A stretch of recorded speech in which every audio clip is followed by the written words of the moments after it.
હવામાન વિભાગ દ્વારા આગામી દિવસોમાં માવઠાની આગાહી કરવામાં આવી છે, જેને પગલે ખેડૂતોમાં ચિંતાનો વ્યાપ વધી ગયો છે. હવામાન વિભાગની આગાહી અનુસાર વેસ્ટર્ન ડિસ્ટર્બન્સ અને સાયક્લોન સર્ક્યુલેશન સક્રિય થવાના કારણે રાજ્યના વાતાવરણમાં મોટો પલટો આવશે. આજે રાજ્યના સૌરાષ્ટ્ર, કચ્છ, ઉત્તર ગુજરાતના વિવિધ ભાગોમાં સામાન્યથી મધ્યમ વરસાદ સંભાવના વ્યક્ત કરવામાં આવી છે. ગાજવીજ અને તેજ પવન સાથે વરસાદની આગાહી છે. હવામાન વિભાગના જણાવ્યા અનુસાર આ સ્થિતિ અહીં જ અટકવાની નથી. 7 એપ્રિલના રોજ ફરી એકવાર રાજ્યમાં માવઠાની બીજી અસર જોવા મળી શકે. एक WD और आ रहा है पश्चिमी विक्षोभ 7 तारीख से 7 अप्रैल से, उसका भी हल्का सा प्रभाव लग रहा है कि नॉर्थ गुजरात रीजन पे और कच्छ में रहेगा. तो उसकी वजह से हम 7 अप्रैल को भी आइसोलेटेड लाइट रेन दे रहे हैं नॉर्थ गुजरात के लिए और कच्छ के लिए.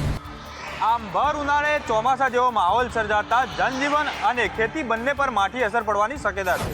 સૌરાષ્ટ્રમાં જૂનાગઢ શહેરમાં આજે અચાનક વાતાવરણમાં આવેલા પરિવર્તનને કારણે શહેરીજનોને ગરમીમાંથી રાહત મળી છે, પરંતુ બીજી તરફ જગતના તાતની ચિંતામાં વધારો થયો છે. જૂનાગઢ શહેરમાં આજે સવારથી જ વાતાવરણમાં પલટો જોવા મળ્યો હતો. આકાશમાં કાળા ડિબાંગ વાદળો છવાઈ જતા ભર ઉનાળે ચોમાસા જેવો માહોલ સર્જાયો હતો. વાતાવરણમાં આવેલા અચાનક પલટાને કારણે તાપમાનમાં ઘટાડો નોંધાયો છે અને સમગ્ર શહેરમાં ઠંડક પ્રસરી જતા લોકોને કાળઝાળ ગરમીથી મોટી રાહત મળી છે. જોકે આ આહલાદક વાતાવરણ ખેડૂતો માટે ચિંતાની લહેર લઈને આવ્યું છે. હાલમાં ઉનાળો પાક તૈયાર થઈ રહ્યો છે, ત્યારે જો કમોસમી વરસાદ પડશે તો માવઠું પડે તેવી શક્યતા છે. કેરી, તલ, ઉનાળુ, મગફળી જેવા પાકને પારાવાર નુકસાન થાય તેવી ભીતિ સેવામાં આવી રહી છે. હીટવેવની આગાહી વચ્ચે આ વરસાદી માહોલમાં ખેડૂતોને આર્થિક નુકસાનનો પણ ડર લાગી રહ્યો છે. હવામાન વિભાગની આગાહી મુજબ સાયક્લોન સર્ક્યુલેશન્સને કારણે રાજ્યના અનેક વિભાગોમાં વાદળછાયું વાતાવરણ રહેશે. હવે જોવાનું એ રહેશે કે કુદરત ખેડૂતો પર કેવી રહેમ કરે છે. રાજ્યમાં કાળઝાળ ગરમી વચ્ચે સૌરાષ્ટ્રના પાટનગર ગણાતા રાજકોટના વાતાવરણમાં એકાએક પલટો આવ્યો. આકાશની અંદર કાળા ડિબાંગ વાદળો છવાઈ ગયા. રાજકોટમાં આજે સવારથી જ અસહ્ય બફારા બાદ અચાનક પવનોની દિશા બદલાઈ ગઈ હતી. શહેરના યાજ્ઞિક રોડ, કાલાવર રોડ અને રૈયા રોડ જેવા વિસ્તારોમાં છૂટા છવાયા વરસાદી છાંટા પડ્યા હતા. આ અણધાર્યા ફેરફારના કારણે તાપમાનમાં મોટો ઘટાડો નોંધાયો છે. વાતાવરણમાં ઠંડક પ્રસરી જતા મહત્તમ તાપમાન સીધું 13 ડિગ્રી જેટલું નીચે ઉતરી ગયું હતું, જેનાથી ગરમીમાં તો રાહત મળી છે, પરંતુ આ આફત સાથે આવી છે. આ માવઠાના કારણે ખેતીમાં મોટું નુકસાન ઊભું થયું છે. ખાસ કરીને રવિ પાક, જેમાં જીરું, ધાણા અને ઘઉં જેવા તૈયાર પાકો ખેતરમાં પડ્યા છે, જેને ભારે નુકસાન થવાની ભીતિ સેવાઈ રહી છે.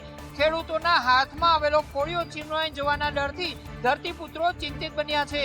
તો આમ ગરમીથી નાગરિકોને તો રાહત મળી જ છે, પરંતુ એકાએક વાતાવરણમાં આવેલા પલટાના કારણે ખેડૂતોની ખુશી છીનવાઈ ગઈ છે. રવિ પાકની સ્થિતિ આ વરસાદની અંદર ખરાબ થવાની શક્યતાઓ છે. જો વધુ વરસાદ થશે તો ખેડૂતો પાયમાલ પણ થઈ શકે છે. અમદાવાદ સહિત રાજ્યભરમાં સીએનજી વાહન ચાલકો પર વધુ એક મોંઘવારીનો માર પડ્યો. અદાણી ટોટલ ગેસ દ્વારા સીએનજીના ભાવમાં વધારો ઝીકવામાં આવતા મધ્યમ વર્ગીય અને રિક્ષા ચાલકોના બજેટ પર તેની અસર થશે. અમદાવાદમાં અદાણી ગેસ દ્વારા સીએનજીના ભાવમાં તોતિંગ વધારો કરવામાં આવ્યો છે. કંપની દ્વારા પ્રતિ કિલો સીએનજી પર ₹1.50નો વધારો જાહેર કરાયો છે. આ વધારા સાથે જ હવે સીએનજીનો નવો ભાવ વધીને ₹83.77 પ્રતિ કિલો પર પહોંચી ગયો છે. સતત વધી રહેલા ઈંધણના ભાવના કારણે વાહન ચાલકોમાં ભારે રોષ જોવા મળી રહ્યો છે. ખાસ કરીને પરિવહન સેવા સાથે સંકળાયેલા લોકો માટે આ ભાવ વધારો પડતા પર પાટું સમાન સાબિત થઈ રહ્યો છે. ગેસ સ્ટેશનો પર આજથી જ નવા ભાવ અમલી બનાવી દેવામાં આવ્યા છે, જેના કારણે ગ્રાહકોના ખિસ્સા પર આર્થિક ભારણ વધશે. મોંઘવારીના આ સમયમાં સીએનજીના ભાવમાં થયેલો ₹1.5નો વધારો સામાન્ય લોકોની મુશ્કેલીમાં વધારો સર્જશે. વડોદરામાં સ્થાનિક સ્વરાજ્યની ચૂંટણી પહેલા જ રાજકીય મોરચે ગરમાવો તેજ બન્યો છે, પરંતુ આ વખતે વિરોધ પક્ષ નહીં, કાર્યકરો અને અગ્રણીઓએ જ પોતાની સરકાર અને તંત્ર સામે મોરચો માંડ્યો છે. વડોદરા શહેરમાં આવેલા મયુર પાર્ક અને અસ્મિતા પાર્ક સોસાયટીમાં પીવાના પાણીની સમસ્યાએ ઉગ્ર સ્વરૂપ ધારણ કર્યું છે. નવાઈની વાત એ છે કે અહીં ભાજપના અગ્રણીઓ જિગીશાબેન ધોળકિયા દ્વારા જ વિરોધ પ્રદર્શનના બેનરો લગાવવામાં આવ્યા છે. આ સોસાયટીઓના રહીશો છેલ્લા 40 વર્ષથી પાણીની ગંભીર સમસ્યાનો સામનો કરી રહ્યા છે. સ્થાનિકોનો આક્ષેપ છે કે અનેક રજૂઆતો કરવા છતાં તંત્રના પેટનું પાણી હલતું નથી. હવે જ્યારે સ્થાનિક સ્વરાજ્યની ચૂંટણીઓ નજીક આવી છે, ત્યારે જનતાનો રોષ ફાટી નીકળ્યો છે. ભાજપના જ કાર્યકરો જ્યારે ભાજપ શાસિત કોર્પોરેશન સામે બેનરો લગાવી રહ્યા હોય, ત્યારે સંગઠનમાં પણ દોડધામ મચી ગઈ છે. લોકોનું સ્પષ્ટ કહેવું છે કે જો પાણીની સમસ્યાનો કાયમી ઉકેલ નહીં આવે તો તેઓ મતદાનનો બહિષ્કાર કરશે. ભાજપ અગ્રણીના બળવાખોર તેવર ચૂંટણીમાં પક્ષને કેટલા ભારે પડે છે તે તો સમય જ બતાવશે. વડોદરા મહાનગરપાલિકાની ચૂંટણીઓને લઈને વહીવટીતંત્ર એક્શન મોડમાં આવ્યું છે. ચૂંટણી આયોગના નિર્દેશ અનુસાર તૈયારીઓ તેજ કરાઈ છે. જેમાં ઉમેદવારોના ખર્ચની મર્યાદાથી લઈને અધિકારીઓના નિમણૂક સુધીના નિર્ણયો લેવામાં આવ્યા છે. વડોદરા મનપાની ચૂંટણીના સુચારુ સંચાલન માટે વહીવટીતંત્ર દ્વારા કમર કસવામાં આવી છે. નવા નિયમો મુજબ હવે દરેક ઉમેદવાર પ્રચાર પાછળ વધુમાં વધુ 9 લાખ રૂપિયા સુધીનો ખર્ચ કરી શકશે. આ સમગ્ર પ્રક્રિયા પર દેખરેખ રાખવા માટે 5 ડેપ્યુટી કલેક્ટરને ચૂંટણી અધિકારી અને 6 મદદનીશ ચૂંટણી અધિકારીઓની નિયુક્તિ કરવામાં આવી છે. ચૂંટણી દરમિયાન આદર્શ આચારસંહિતાનો કડક અમલ થાય અને કોઈપણ પ્રકારની ગેરરીતિ ન આચરવામાં આવે તે માટે આ ખાસ ટીમ સતત મોનિટરિંગ કરશે. ખાસ કરીને ઉમેદવારોના ખર્ચના હિસાબો અને ચૂંટણીલક્ષી માર્ગદર્શિકાના પાલન પર વહીવટીતંત્ર દ્વારા વિશેષ ધ્યાન કેન્દ્રિત કરવામાં આવ્યું છે. આગામી દિવસોમાં આચારસંહિતાનો કડક અમલ થાય તે માટે અધિકારીઓની ટીમ મેદાનમાં ઉતરશે અને કડક કાર્યવાહી કરશે. વડોદરા મનપાની ચૂંટણી પારદર્શક રીતે પૂર્ણ થાય તે માટે તંત્ર હાલ સજ્જ છે. અમદાવાદના નરેન્દ્ર મોદી સ્ટેડિયમમાં યોજાનારી આઈપીએલની મેચોને લઈ ક્રિકેટ રસિકો માટે મેટ્રો દ્વારા મહત્વનો નિર્ણય કરવામાં આવ્યો છે, જેમાં 12 મે સુધી મેચના દિવસે મોડી રાત્રે પણ મેટ્રો ટ્રેન દોડાવાશે. અમદાવાદમાં રમાનારી કુલ 7 આઈપીએલ મેચો માટે મેટ્રો ટ્રેન હવે રાત્રે 12:30 કલાક સુધી દોડશે. મુસાફરોની ભારે ભીડને ધ્યાનમાં રાખીને વહીવટીતંત્ર દ્વારા 50 રૂપિયાની સ્પેશિયલ પેપર ટિકિટની પણ વ્યવસ્થા કરવામાં આવી છે, જેથી ટિકિટ બારી પર લાંબી કતારોથી બચી શકાય. ઉલ્લેખનીય છે કે રાત્રે 10 વાગ્યા પછી મુસાફરો માત્ર મોટેરા અને સાબરમતી સ્ટેશનથી જ મેટ્રોમાં પ્રવેશ મેળવી શકશે, જ્યારે અન્ય તમામ સ્ટેશનો પરથી માત્ર બહાર નીકળવાની મંજૂરી આપવામાં આવશે. આ આયોજનથી સ્ટેડિયમ આવતા હજારો પ્રેક્ષકોને મેચ બાદ સુરક્ષિત અને ઝડપી ઘરે પહોંચવામાં મોટી રાહત મળશે. મેટ્રો રેલની આ સુવિધાના કારણે સ્ટેડિયમની આસપાસ થતા ટ્રાફિકમાં ઘટાડો થશે અને લોકો સરળતાથી સ્ટેડિયમ સુધી મેટ્રો માટે ઉપયોગ કરી ત્યાં પહોંચી શકશે. 2030ની કોમનવેલ્થ ગેમ્સની યજમાની માટે અમદાવાદ શહેર સજ્જ થઈ રહ્યું છે, ત્યારે મહેમાનો અને ખેલાડીઓને કોઈ તકલીફ ન પડે તે માટે ટ્રાફિક પોલીસ દ્વારા અલગથી માસ્ટર પ્લાન બનાવવામાં આવ્યો. અમદાવાદ ટ્રાફિક પોલીસ દ્વારા શહેરના 150 જંકશનોને સિગ્નલ મુક્ત કરવાનું આયોજન કરવામાં આવ્યું છે. હાલ પશ્ચિમ અમદાવાદના SG highway, SP ring road અને અખબારનગર જેવા 40 જંકશનો પર કામગીરી ચાલી રહી છે. આ આયોજન હેઠળ ટ્રાફિક સિગ્નલો હટાવી વાહનોને ફ્રી મૂવમેન્ટ અપાશે અને યુ ટર્ન માટે જંકશનથી 150 મીટર દૂર વ્યવસ્થા કરાશે. અમદાવાદ મ્યુનિસિપલ કોર્પોરેશનના નિષ્ણાંતોની મદદથી જંકશનોને રીડિઝાઇન કરવામાં આવી રહ્યા છે. 2030 સુધીમાં અમદાવાદને ગ્લોબલ સ્ટાન્ડર્ડ મુજબ મોબિલિટી હબ બનાવવાનું લક્ષ્ય છે, જેથી પીક અવર્સમાં ટ્રાફિક જામની સમસ્યામાંથી કાયમી છુટકારો મેળવી શકાય. નવા ટ્રાફિક મોડેલ અને ઇન્ટેલિજન્સ સિગ્નલ દ્વારા વિશ્વ સમક્ષ અમદાવાદ એક નવું ઉદાહરણ પૂરું પાડવા જઈ રહ્યું છે. સાથે જ વર્ષ 2030ની તૈયારી માટે અમદાવાદમાં આખરી ઓપ આપવામાં આવી રહ્યો છે. અમદાવાદના સરદાર વલ્લભભાઈ પટેલ ઇન્ટરનેશનલ એરપોર્ટ પર આજે મુસાફરોએ ભારે હોબાળો મચાવ્યો હતો. સ્પાઇસ જેટ એરલાઇન્સની ઘોર બેદરકારી સામે આવતા મુસાફરોનો પિત્તો ગયો અને એરપોર્ટ પર ઉગ્ર દ્રશ્યો સર્જાયા હતા. આજે અમદાવાદથી બેંગ્લોર જતી સ્પાઇસ જેટની ફ્લાઇટ નિર્ધારિત સમય કરતાં 6 કલાકથી વધુ મોડી પડતા એરપોર્ટ પર અરાજકતા જેવી સ્થિતિ સર્જાઈ હતી. કલાકો સુધી ફ્લાઇટના ઉડ્ડયન અંગે એરલાઇન્સ દ્વારા કોઈ સ્પષ્ટ માહિતી ન અપાતા પ્રવાસીઓનો મિજાજ છટક્યો હતો. નાના બાળકો અને વૃદ્ધો સાથે મુસાફરી કરી રહેલા લોકોએ એરપોર્ટના ફ્લોર પર કલાકો સુધી બેસી રહેવા મજબૂર થવું પડ્યું હતું. રોષે ભરાયેલા મુસાફરો અને એરલાઇન્સના સ્ટાફ વચ્ચે તીખી બોલાચાલીના દ્રશ્યો પણ જોવા મળ્યા હતા. મુસાફરોનો આરોપ છે કે સ્પાઇસ જેટ દ્વારા વારંવાર આવી બેદરકારી દાખવવામાં આવે છે, જેના કારણે પ્રવાસીઓના કિંમતી સમય અને આગળના કામકાજનું મોટું નુકસાન થાય છે. લાંબા સમયના હોબાળા બાદ એરપોર્ટ સુરક્ષા જવાનોએ કામગીરી કરવી પડી હતી. સ્પાઇસ જેટની આ લાલિયાવાડી સામે મુસાફરોએ સોશિયલ મીડિયામાં પણ પોતાનો આક્રોશ ઠાલવ્યો છે. સુરતમાં વધુ એક વેપારીને સાયબર ટોળકીએ પોતાનો શિકાર બનાવ્યો છે. હીરાની ખાણમાં રોકાણના બહાને હીરા વેપારી પાસે લાખો રૂપિયા પડાવી લેતા હીરા બજારમાં ખળભળાટ વ્યાપી ગયો છે. સુરતના એક હીરા વેપારી પાસે ગોલ્ડ માઇનના નામે 87.14 લાખ રૂપિયાની મોટી છેતરપિંડી આચરવામાં આવી છે. આ કૌભાંડમાં ફેસબુકમાં બનેલી એક યુવતીએ વેપારનો વિશ્વાસ જીતીને તેને રોકાણ કરવાની લાલચ આપી હતી અને સાયબર ઠગોએ વેપારીને સોનાની ખાણમાં વ્યવસાયમાં રોકાણ કરવાથી મતલબ નફો મળશે તેવી ખાતરી આપી હતી, જેમાં ફસાઈને વેપારીએ કટકે મોટી રકમ ગુમાવી દીધી હતી. છેતરપિંડીનો અહેસાસ થતાં વેપારીએ તાત્કાલિક સુરત સાયબર ક્રાઇમ પોલીસ સ્ટેશનમાં સમગ્ર બાબતે ફરિયાદ નોંધાવતા હાલ પોલીસે ટેકનિકલ સર્વિસના આધારે ગેંગ વિરુદ્ધ પહોંચવા માટે તપાસ શરૂ કરી છે. છેતરપિંડીના આ મામલાને લઈ સુરત સાયબર સેલ પોલીસ દ્વારા તપાસ શરૂ કરવામાં આવી છે, ત્યારે વધતી જતી સાયબર ક્રાઇમને લઈને પોલીસે તપાસ પણ કડક કરી છે. જૂનાગઢ જેલની સુરક્ષા વ્યવસ્થાના ધજાગરા ઉડાવતી એક ચોંકાવનારી ઘટના સામે આવી છે. જેલની હાઈ સિક્યુરિટી વચ્ચે એક આરોપી પાસેથી મોબાઈલ ફોન અને પ્રતિબંધિત વસ્તુઓ મળી આવતા જેલ પ્રશાસન દોડતું થયું છે. જૂનાગઢ જેલમાં જેલ પ્રશાસનને મળેલી બાતમીના આધારે રાત્રિના સમયે અચાનક સર્ચ ઓપરેશન હાથ ધરવામાં આવ્યું હતું. બેરેક નંબર 1માં તપાસ દરમિયાન કાચા કામના એક આરોપીએ તકિયા નીચે છુપાવી રાખેલો મોબાઈલ ફોન મળી આવ્યો હતો. પોલીસે મોબાઈલની સાથે સિમ કાર્ડ, બેટરી અને અડેપ્ટર સહિતના તમામ પ્રતિબંધિત સામાન જપ્ત કર્યો હતો. જેલ જેવી અત્યંત સુરક્ષિત અને સંવેદનશીલ જગ્યાએ કેદી સુધી આ ઇલેક્ટ્રોનિક ઉપકરણો કેવી રીતે પહોંચ્યા તે હવે ગંભીરતાનો તપાસનો વિષય બન્યો છે. આ ઘટનાને લઈને જેલની આંતરિક સુરક્ષા અને કર્મચારીઓની કામગીરી પર પણ અનેક સવાલો ઉભા થઈ રહ્યા છે.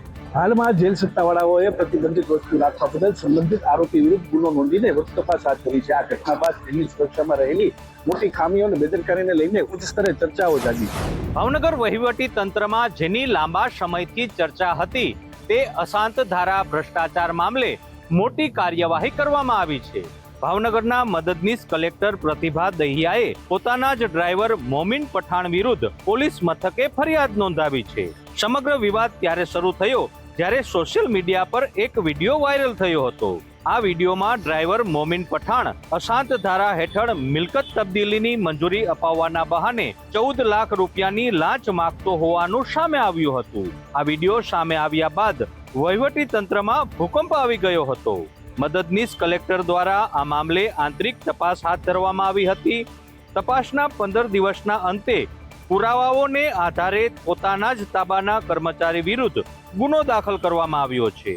આરોપ છે કે ડ્રાઈવરે અધિકારીના નામનો ઉપયોગ કરી વગ બતાવી નાણાં પડાવવાનો પ્રયાસ કર્યો હતો. જોકે ચર્ચા એવી પણ છે કે શું આ કૌભાંડમાં માત્ર ડ્રાઈવર જ સામેલ હતો કે પછી કોઈ મોટા માથાના આશીર્વાદ પણ હતા, તે તો પોલીસ તપાસ બાદ જ સ્પષ્ટ થશે. સુરત પાલિકાના વહીવટી તંત્રના બેંક એકાઉન્ટમાં એક મોટી અને ગંભીર બેદરકારી સામે આવી છે. પાલિકાના તિજોરીના બેંક એકાઉન્ટમાંથી રાતોરાત કરોડો રૂપિયા અન્ય ખાતામાં ટ્રાન્સફર થતા પાલિકા તંત્ર દોડતું થઈ ગયું છે. સુરત મનપાના એકાઉન્ટ વિભાગ દ્વારા એક સાથે 60 જેટલા કોન્ટ્રાક્ટરના બેંક ખાતામાં ભૂલથી કુલ 24 કરોડ રૂપિયા વધારે જમા કરી દેવામાં આવ્યા હતા. ટેકનિકલ ખામી કે માનવીય ભૂલના કારણે થયેલા આ છબરડાની જાણ થતાં જ પાલિકા તંત્ર દ્વારા હરકતમાં આવ્યું હતું અને એક્શન મોડમાં આવી બેંક સાથે સંકલન સાધી તમામ રકમ સફળતાપૂર્વક રિવર્ટ કરી લીધી છે. જો કે આટલી મોટી રકમની હેરાફેરી થવી તે પાલિકાની નાણાકીય સુરક્ષા અને કામગીરી પર ગંભીર સવાલો ઊભા કરે છે. આ ઘટનામાં પ્રાથમિક તપાસ બાદ વહીવટી તંત્ર દ્વારા કડક પગલાં લેવામાં આવ્યા છે, જેમાં જવાબદાર ગણાતા 7 બેંક એકાઉન્ટની તાત્કાલિક અસરથી અન્ય વિભાગોમાં બદલી કરી દેવામાં આવી છે. આ ગંભીર બેદરકારી સુરત મહાનગરપાલિકાના વહીવટી તંત્ર અને બેંક વિભાગ પર અનેક સવાલો ઊભા કરે છે. રાજકોટ સહિત રાજ્યભરમાં બોર્ડની પરીક્ષાઓ પૂર્ણ થયા બાદ શિક્ષકોને હવે મહત્વની જવાબદારી સોંપવાની તૈયારીઓ છે તે વહીવટી તંત્ર દ્વારા તેજ કરવામાં આવી છે. રાજકોટમાં શિક્ષકોની કામગીરીમાં આગામી દિવસોમાં મોટો વધારો થવા જઈ રહ્યો છે. શૈક્ષણિક કાર્ય અને બોર્ડની પરીક્ષાઓ બાદ હવે શિક્ષકોને વસ્તી ગણતરી જેવી રાષ્ટ્રીય મહત્વ ધરાવતી કામગીરી સોંપવામાં આવશે. આ ઉપરાંત આગામી સમયમાં યોજનારી ચૂંટણી પ્રક્રિયા અંતર્ગત મતદાન અને મતગણતરી સહિતની વિવિધ ફરજો પણ શિક્ષકોએ નિભાવવી પડશે. વહીવટી તંત્ર દ્વારા આ અંગેની તમામ તૈયારીઓ પૂર્ણ કરી લેવામાં આવી છે અને આગામી સપ્તાહથી જ સંબંધિત શિક્ષકોને આ કામગીરી માટેના ઓર્ડર છે તે ઇસ્યુ કરવામાં આવશે. આ નવી જવાબદારીઓને કારણે શિક્ષકોના કાર્યભારમાં નોંધપાત્ર વધારો છે તે જોવા મળશે. રાષ્ટ્રહિતની આ કામગીરી માટે શિક્ષકોને આગામી સપ્તાહથી આ નવી કામગીરીમાં જોડાવવું પડશે, જે માટે વહીવટી તંત્ર દ્વારા જરૂરી માર્ગદર્શન અને તાલીમ છે તે પૂરી પાડવામાં આવશે. દહેગામના વાતાવરણમાં અચાનક પલટો આવ્યો છે અને ભારે પવન સાથે ધોધમાર વરસાદ ત્યાં વરસી રહ્યો છે. ભર ઉનાળે ચોમાસા જેવો માહોલ દહેગામમાં જોવા મળ્યો છે. કેટલાક વિસ્તારોમાં વીજળી પણ ગુલ થઈ ચૂકી છે અને અંધારપટ છવાઈ ચૂક્યો છે. કમોસમી વરસાદે લોકોની ચિંતા વધારી દીધી છે. જે હવામાન વિભાગે આગાહી કરી હતી તે અંતર્ગત દહેગામ વિસ્તારમાં કમોસમી માવઠું વરસી રહ્યું છે. ખેડૂતોની ચિંતા વધી છે, લોકોની મુશ્કેલી પણ વધી છે. દહેગામના વાતાવરણમાં એકાએક પલટો આવ્યો છે. ભારે પવન પણ ત્યાં ફૂંકાયો છે અને કાળા ડિબાંગ વાદળોથી આકાશ ઘેરાયો અને ત્યાં માવઠા સ્વરૂપે કમોસમી વરસાદ છે તે વરસ્યો છે, જેને લઈ અને સતત ખેડૂતોની ચિંતા પણ વધી ગઈ છે.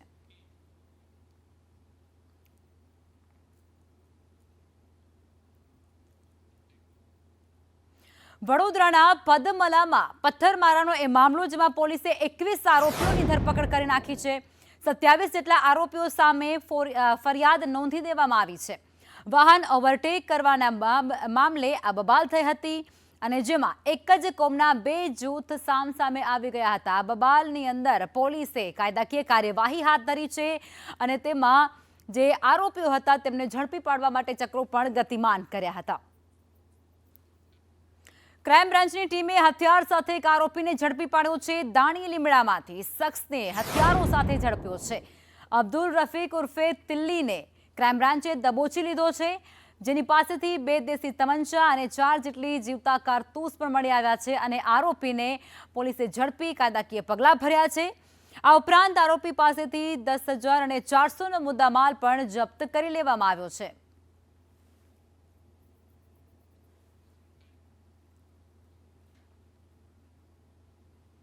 આ ઉપરાંત ખેડા અને નડિયાદમાં પણ વાતાવરણમાં એકાએક પલટો આવ્યો છે. માતરના ગ્રામીણ વિસ્તારોમાં માવઠું વરસી રહ્યું છે, જેમાં ભલાડા, સાયલા, શેખુપુર અને સહિતના જે ગ્રામ્ય પંથકો છે ત્યાં કમોસમી વરસાદે દસ્તક દીધી છે, જેને લઈ અને જે ખેત પેદાશો છે તેને લઈ ખેડૂતો ત્યારે ચિંતાતુર બન્યા છે. સંતરામ રોડ, સ્ટેશન રોડ અને કોલેજ રોડ પર પણ કમોસમી વરસાદ વરસ્યો છે. એટલું જ નહીં, પેટલાદ રોડ અને પવનચંકી વિસ્તારની અંદર પણ કમોસમી વરસાદે દસ્તક દીધી છે.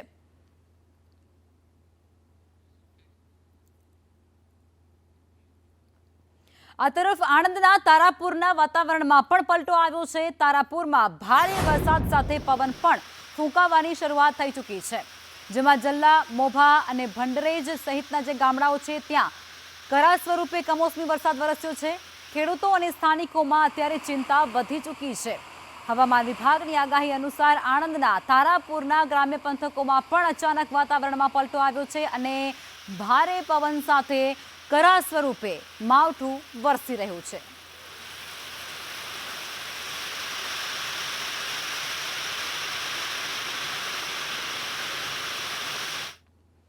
આ તરફ ભાવનગર શહેર અને જિલ્લામાં પણ વાતાવરણમાં પલટો આવ્યો છે. શહેર અને જિલ્લાના જે ભાલ પંથક છે ત્યાં કમોસમી વરસાદ વરસ્યો છે. એટલું જ નહીં, માઢિયા, સનેસ, ગણેશગઢ અને નિરમા ચોકડી સહિતના પંથકોમાં પણ વરસાદ રહ્યો છે. હાઈવે પરના ગામડાઓમાં પણ કમોસમી વરસાદે કહેર વરસાવ્યો છે. આ વરસાદને કારણે ખેડૂતોના માથે નુકસાનીનું સંકટ તોડાઈ રહ્યું છે. સમાચારોમાં આગળ વધીએ. વડોદરામાં સસ્પેન્ડેડ નગરસેવકની ઘર વાપસી થઈ છે. અલ્પેશ લિંબાચિયા ફરી ભાજપમાં જોડાઈ ચૂક્યા છે. પૂર્વ મેયરની પત્રિકા વાયરલ થઈ હતી. નિલેશ રાઠોડની પત્રિકા વાયરલ કરવામાં આવી હતી. આ પત્રિકા વાયરલ થયાની સાથે જ ફરિયાદ પણ નોંધવામાં આવી હતી. તપાસમાં અલ્પેશ લિંબાચિયાનું નામ સામે આવ્યું હતું. અલ્પેશ લિંબાચિયાને ભાજપે તેને લઈ અને સસ્પેન્ડ પણ કર્યા હતા. ત્યારે ચૂંટણીમાં ડેમેજ કંટ્રોલ કરવા માટે ફરી તેમને ભાજપમાં સમાવી લેવામાં આવ્યા છે.